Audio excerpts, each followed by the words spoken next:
रास लीला काम को बढ़ाने वाली लीला नहीं है, काम का मर्दन करने वाली लीला है। जब काम को यह अहंकार हो गया कि मुझसे कोई नहीं जीत सकता, तो वह भगवान की परीक्षा लेने के लिए ब्रिज में आया। जब भगवान कृष्ण को इतना मंत्र मुग्ध देखा सभी गोपियों ने, तो उनके मन में यह अहम भाव आ गया कि हम कितनी सुंदर लग रही हैं। देखो कृष्ण कितना मस्त हो गया हमें देखकर, और वह कृष्ण की ओर देखना छोड़ के स्वयं की ओर देखने लग गई, स्वयं को निहारने लग गई। जब भगवान ने देखा कि स्वयं परब्रह्म परमात्मा ईश्वर तुम्हारे सामने नृत्य कर रहा है, तुम्हारे लिए नृत्य कर रहा है, और तुम्हारा ध्यान अभी भी स्वयं की ओर है, अहम की ओर है। अब मनुष्य क्या करता है कि कुछ समय तो भक्ति के मार्ग पर चलता है, भक्ति करता है, लेकिन किसी ने आकर कोई शॉर्टकट बता दिया कि नहीं नहीं यार, इससे नहीं, इससे परमात्मा मिलेगा, तो फिर वो अपने मार्ग को छोड़कर उस मार्ग को अपना लेता है। सोशल मीडिया पर भी आजकल देखे तो अध्यात्म की बाढ़ आई हुई है कि देवता स्वार्थी होते हैं, इनका पूजन करने से कोई फायदा नहीं है, तुम जब तक इनका पूजन करोगे ये तब तक ही तुम्हें लाभ देंगे। कुछ हुआ ही नहीं पूजा करने से, तो भक्ति करने से तो मुझे कुछ प्राप्त ही नहीं हुआ। अरे भक्ति का अर्थ है कि जो प्राप्त है वह भी छूट जाना, छूट जाने का नाम प्राप्ति है, मिल जाने का नाम प्राप्ति नहीं। परमात्मा को पाने की जिज्ञासा प्रत्येक जीव के अंदर है, क्योंकि जीव का स्वभाव ही स्वतंत्र होकर परमात्मा में विलीन हो जाने का है।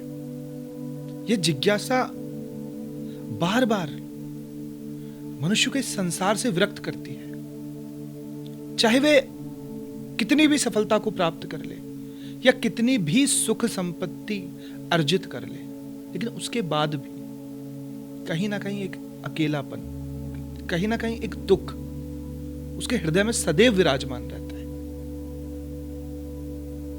वह उससे पार नहीं जा पाता। तो फिर वह क्या करता है कि अपनी इस विचलित अवस्था को शांत करने के लिए और ज्यादा संसार में लिप्त हो जाता है, और कुछ विकास करने लग जाता है, और अपनी उन्नति के बारे में सोचने लग जाता है, क्योंकि परमात्मा का सद्मार्ग उसे नहीं मिल पाता। और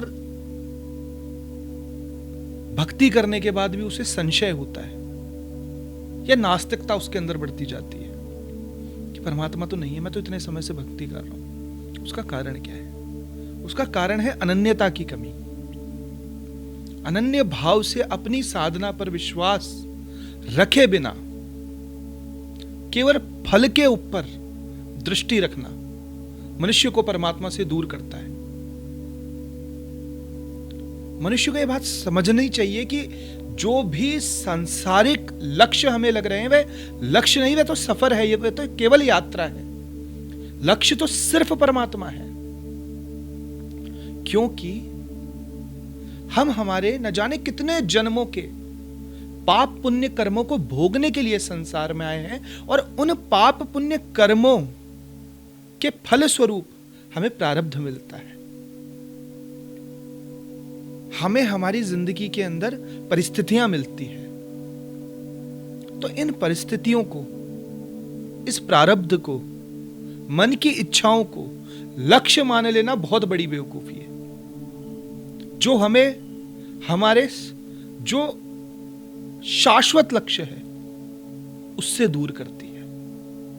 और शाश्वत लक्ष्य केवल परमात्मा की प्राप्ति है, केवल अपने आप को पहचानना है, केवल स्वयं के स्वरूप में आकर उस परम पिता परमेश्वर में विलीन हो जाना है।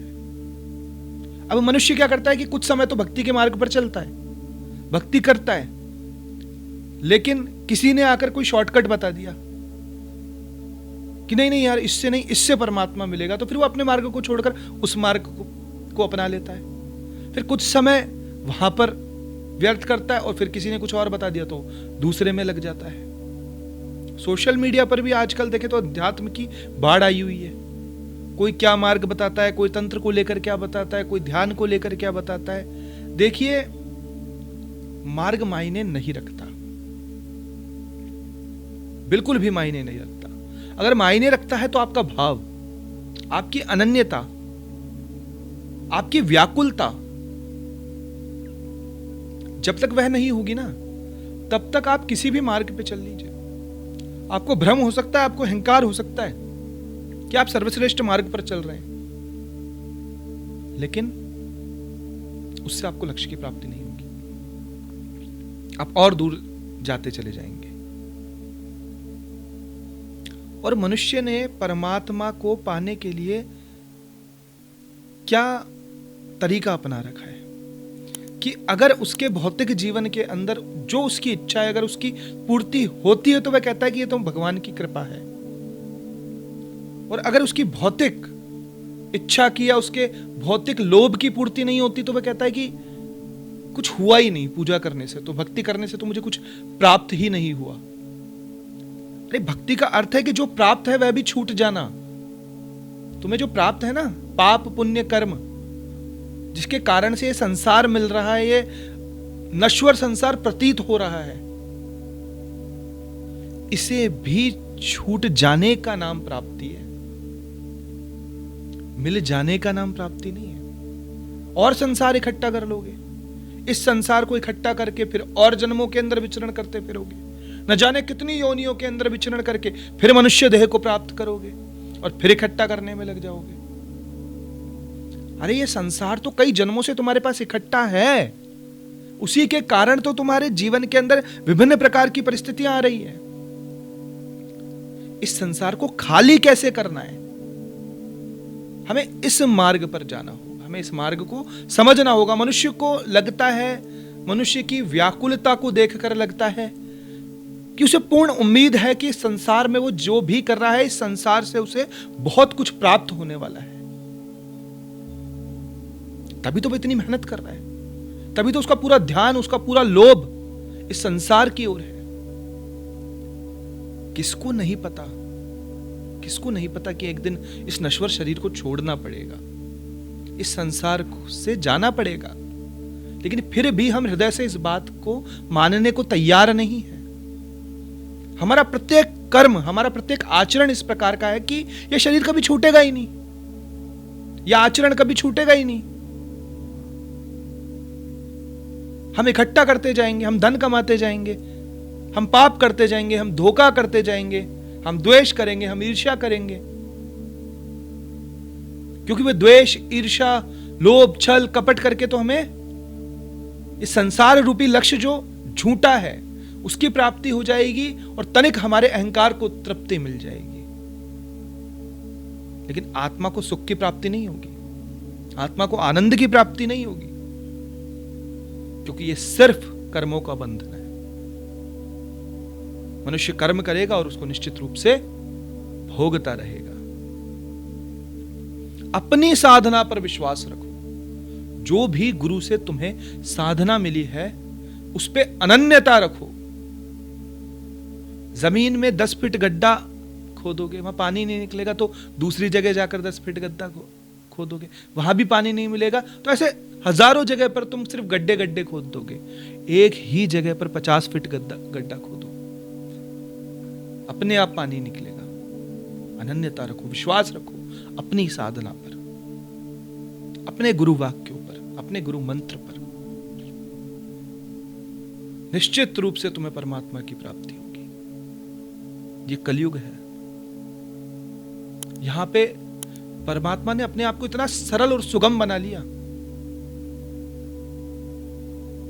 जाते जाते उद्धव जी से कह कर गए कि उद्धव, मैं प्रत्येक जीव के हृदय में निवास करूंगा, मैं इन पुनीत ग्रंथों में निवास करूंगा,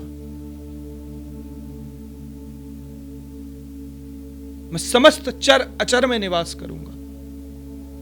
जो भी मुझे प्रेम से स्मरण करेगा उसके लिए मैं शीघ्र ही प्रकट हो जाऊंगा, लेकिन उसे अनन्य भाव से शरणागत होकर मुझे पुकारना होगा।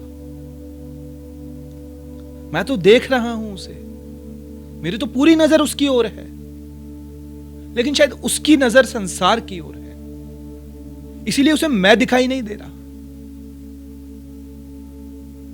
उसे सिर्फ संसार दिखाई दे रहा है, उसे संसार का बल दिखाई दे रहा है, उसे स्वयं का बल दिखाई दे रहा है। इसी कारण से वह मेरी कृपा से वंचित है। जीव के सबसे समीप होने के बाद भी वह मेरी कृपा का अनुसरण नहीं कर पा रहा है, मेरी कृपा को प्राप्त नहीं कर पा रहा है, क्योंकि जो अहम भाव उसके अंदर आ गया है, यह शरीर मैं हूं, यह भाव उसके अंदर आ गया है, तो उसने मुझे नजरअंदाज कर दिया है। ये भाव परमात्मा के हैं। परमात्मा हृदय में से ऐसा बोलता है कि तू इस मिट जाने वाले संसार के बल पर इतना भरोसा करता है और तुझे मुझ ईश्वर पर भरोसा नहीं है जो क्षण भर के अंदर अपने संकल्प से ऐसे अनंत कोटि ब्रह्मांड बना देता है और आंख मूंदने के माध्यम से बस ऐसे अनंत कोटि ब्रह्मांडों का विनाश कर देता है। ऐसा सर्वशक्तिमान तेरा स्वामी, तेरा पिता, तेरा स्वरूप परमात्मा सदैव तेरे हृदय में बैठा है।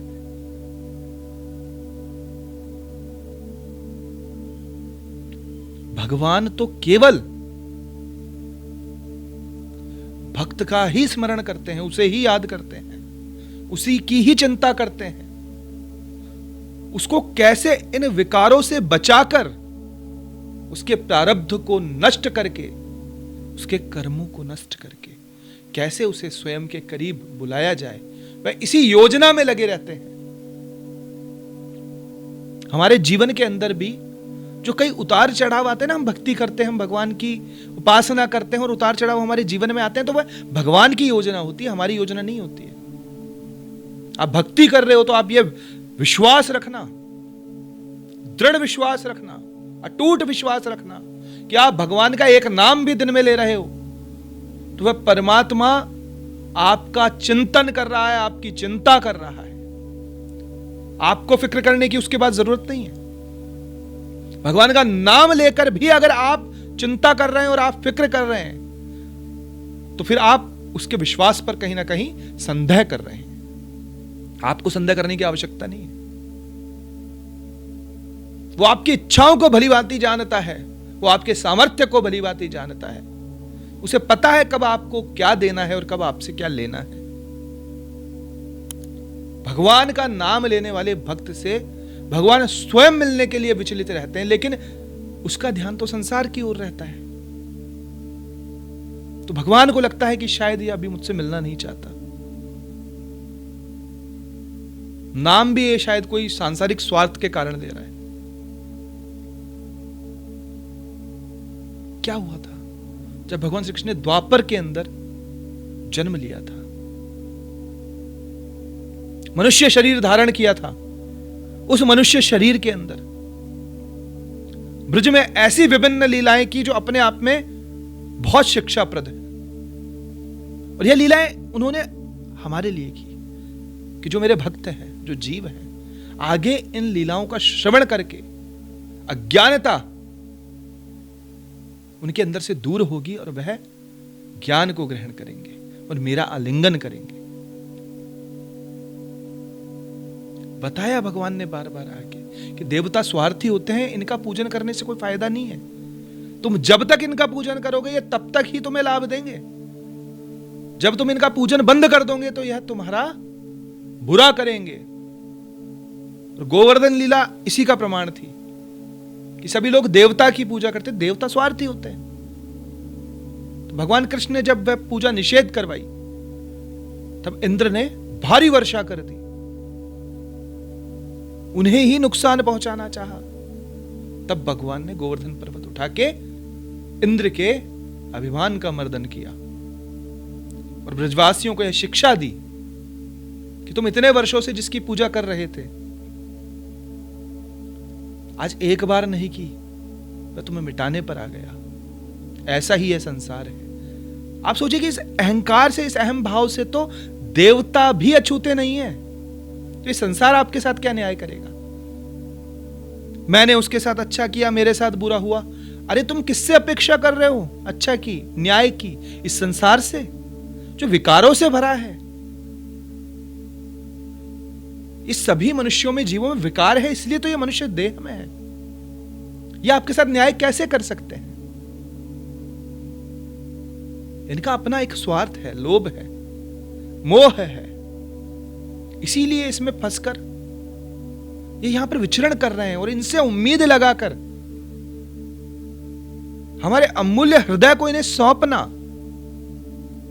और इनसे आशा करना कि हमें आनंद की प्राप्ति होगी, ये कितनी बड़ी मूर्खता है। जिससे हम अपेक्षा कर रहे हैं कि ये सामर्थ्यवान है, ये हमारी रक्षा करेगा, उसको एक दिन मिट्टी में मिल जाना है, उसके देह की राख हो जानी है। वह हमारी रक्षा कैसे कर सकता है? वह हमें सुख कैसे दे सकता है जो खुद दुखों का पुतला है?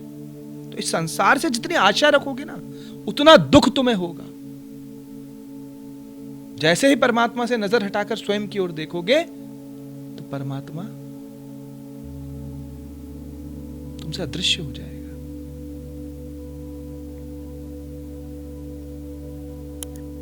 शरद पूर्णिमा की वह रात जिसे हम रासलीला कहते हैं, ब्रज के अंदर होने वाली परमात्मा और जीव के बीच अनंत प्रेम की लीला, जिस पर कई लोग संशय भी उठाते हैं कि बताओ भगवान रासलीला करता है। अजी तुम्हें रास का मतलब पता है? रासलीला क्या है? रासलीला काम को बढ़ाने वाली लीला नहीं है, काम का मर्दन करने वाली लीला है। जब काम को यह अहंकार हो गया कि मुझसे कोई नहीं जीत सकता, तो वह भगवान की परीक्षा लेने के लिए ब्रज में आया और भगवान को उसने चैलेंज किया। तो भगवान उसे बेटा कहते थे।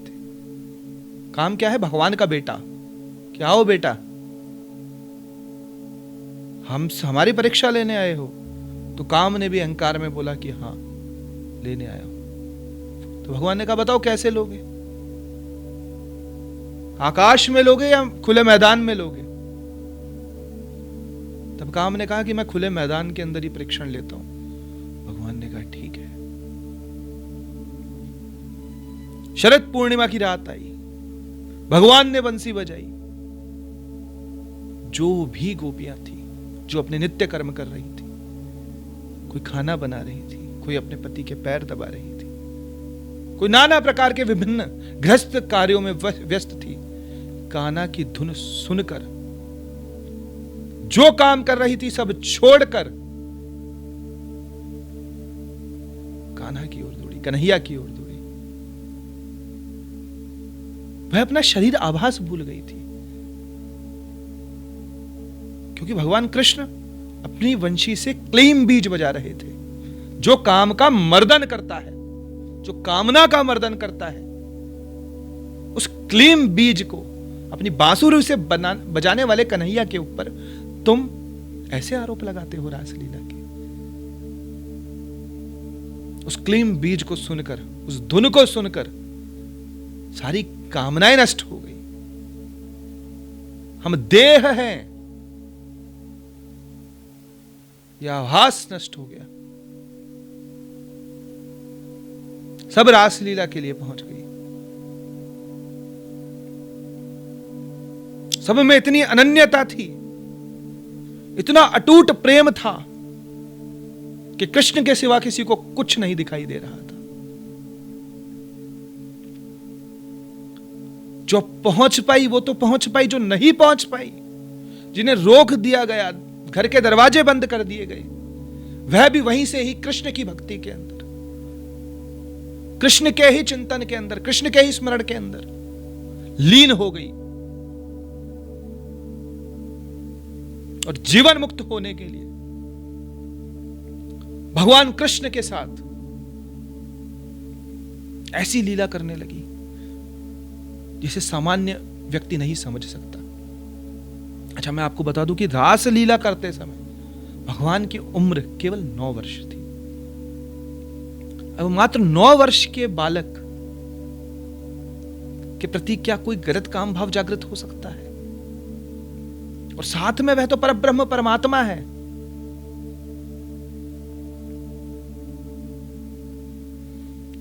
भगवान ने सबके साथ ब्रह्म नृत्य किया, जीव को उसके आनंदमय स्वरूप के दर्शन करवाए कि हे जीव, तू मेरा ही अंश है और तेरा स्वरूप आनंदमय है। तू सच्चिदानंद भगवान स्वरूप का अंश है।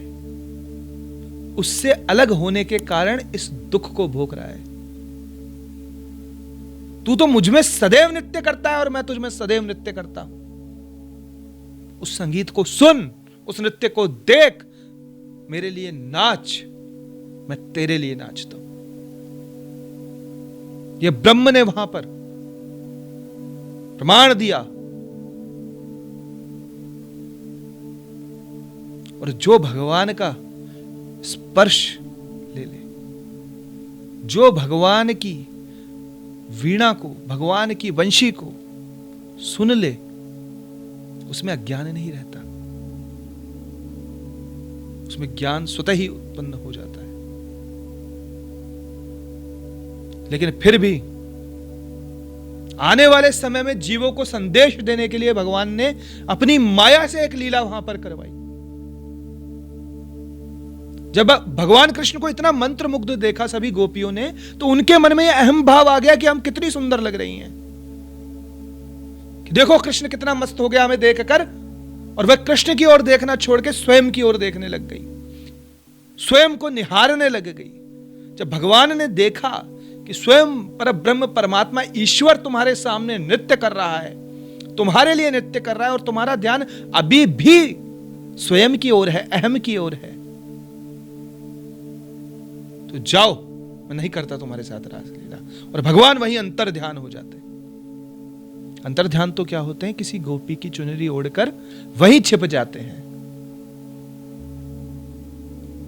यह भाव यह दिखाता है कि जब स्वयं से ध्यान हटता है ना, तब परमात्मा प्रकट होता है। जब मैं से ध्यान हटता है तब ईश्वर के दर्शन होते हैं। जब तक ध्यान मैं पर रहता है तब तक ईश्वर के दर्शन नहीं होते हैं।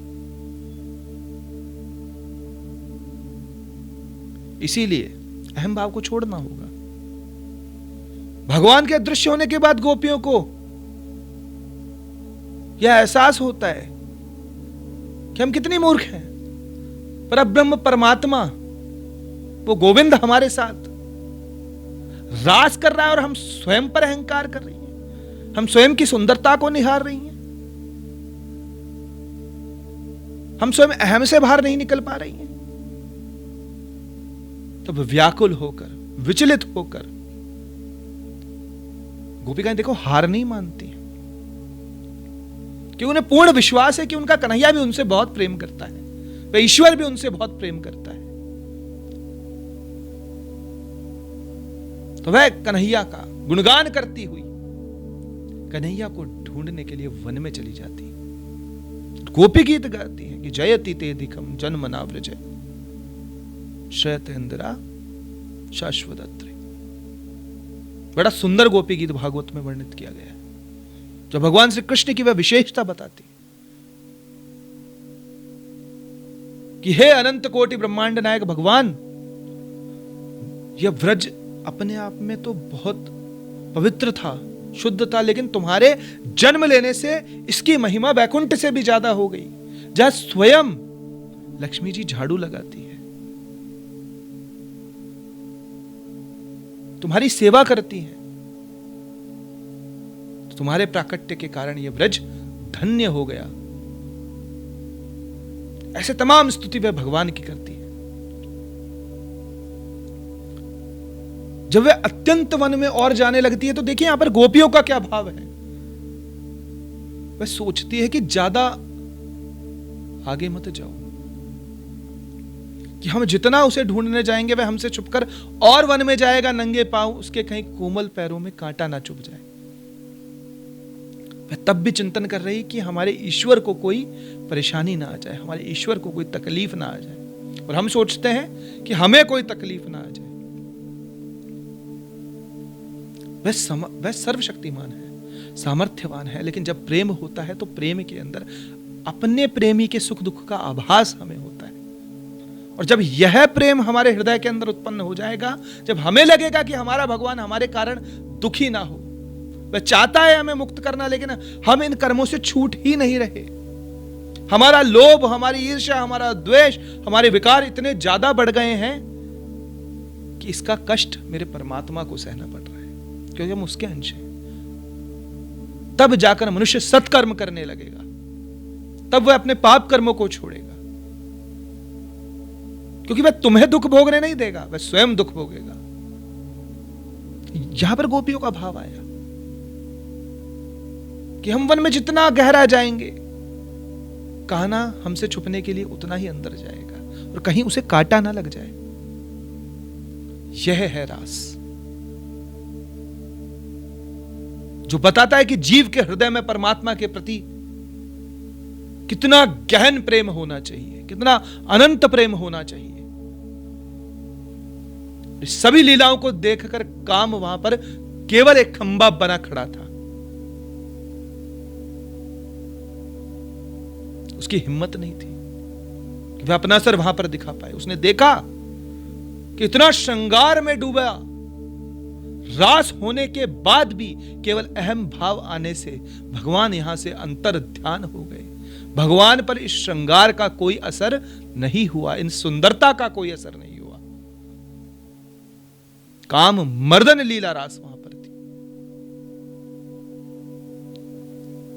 भगवान एक सखी को लेकर अंतर ध्यान हुए थे, जिन्हें हम श्री राधा कहते हैं।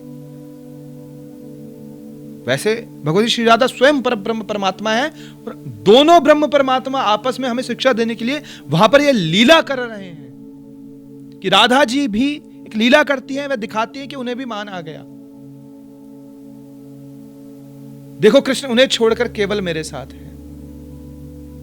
कोई गोपी कोई यहां पर क्यों नहीं है, वह देखने के लिए कि देखो मैं ही कृष्ण के साथ हूं। काश कोई गोपी यहां पर होती और इस बात को देखती कि कृष्ण तो राधा के साथ है। जब भगवान ने देखा कि राधा जी का ध्यान मुझ पे ना होकर गोपियों पर है, कि कोई गोपी होती और मुझे देखती, तो भगवान राधा जी को छोड़कर भी वहां से अंतर ध्यान हो गए। यह लीला इसलिए थी कि जब हम दिखावे में लग जाते हैं भक्ति के, तब भी परमात्मा हमारे से दूर हो जाता है, अंतर ध्यान हो जाता है। होता हमारे करीब है लेकिन हमें दिखाई नहीं देता। यह रास जीव को सबसे बड़ी शिक्षा देता है कि अगर काम सताए तो भगवान के पीछे छुप जाओ। अगर काम को स्वयं के बल से हराने का प्रयास करोगे तो कभी नहीं हरा पाओगे। बहुत सारे युवाओं के साथ आजकल यह समस्या है। उन्हें काम सताता है, वह अच्छे आचरण करना चाहते हैं लेकिन वह काम से हार जाते हैं। उसका कारण यह है कि काम से वह स्वयं लड़ाई करते हैं। काम देव है, देवता से तुम मनुष्य देह में लड़ाई नहीं कर सकते हो, तुम मनुष्य आभास में लड़ाई नहीं कर सकते हो। अगर तुम्हें काम को परास्त करना है तो तुम्हें भगवान का सहारा लेना होगा, तुम्हें भगवान के पीछे छुपना होगा, भगवान के आचरण के पीछे छुपना होगा, भगवान की कथाओं के पीछे छुपना होगा और भगवान को आगे करना होगा। तब देखिए आप काम का क्या सामर्थ्य कि भगवान से जीत सके, भगवान का मुकाबला भी कर सके। सही तरीके को, सही स्ट्रैटेजी को अपनाना होगा। आप सभी विकारों को हरा दोगे। ये जो विकार है ना, ये भगवान की माया से ही उत्पन्न हुए और माया को हम नहीं हरा सकते। माया को हराने का सामर्थ्य हम में नहीं है, हमारी कोई हैसियत नहीं है, हम नश्वर शरीर है। लेकिन हां, जब हम भगवान के आश्रित हो जाएंगे तो कोई विकार हमारा कुछ नहीं कर पाएगा। आज हम भगवान से प्रार्थना करते हैं कि भगवान मेरी रक्षा करो। रक्षा किससे करो? भगवान, हमें लगता है कि भगवान केवल हमें हमारे जीवन की, इस नश्वर शरीर की रक्षा करे। अरे यह शरीर तो नष्ट हो जाना है, इसकी तुम आज रक्षा करवा लोगे तो कल नष्ट हो जाएगा।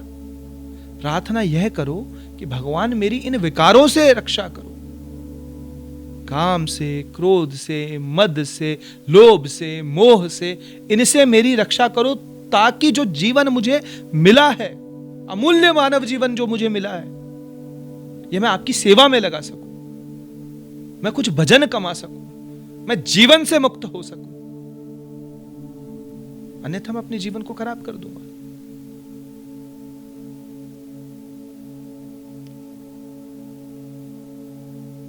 हमें अनन्यता रखते हुए उस परमात्मा के चरणों में सदैव अपने हृदय को लगाना चाहिए।